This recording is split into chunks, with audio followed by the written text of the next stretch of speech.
இங்க நான் தான் ரங்கராய சக்தி திவேல்னு.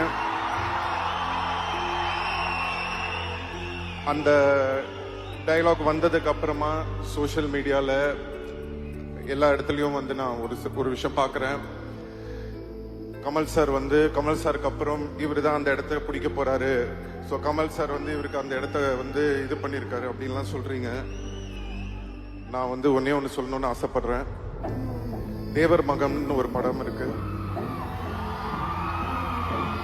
அந்த தேவர் மகன் படத்துல சிவாஜி சாரும் கமல் சாரும் நடிச்சிருப்பாங்க.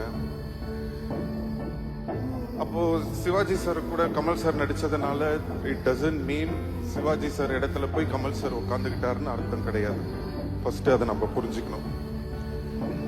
அதோட அர்த்தம் என்னன்னா, சிவாஜி கணேசன் சார் அவர் ஒரு மிகப்பெரிய லெஜெண்ட். அவர் இடத்த யாராலையும் பிடிக்க முடியாது. அவருக்குன்னு ஒரு இடத்த அவர் கிரியேட் பண்ணி வச்சிட்டாரு.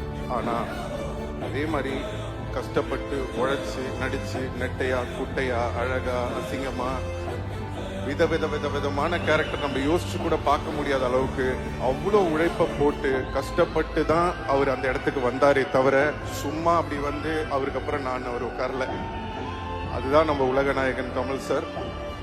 யாரோட இடமும் யாருக்கும் அப்படி ஈஸியா கிடைச்சிடாது. அதுக்காக உழைக்கணும்.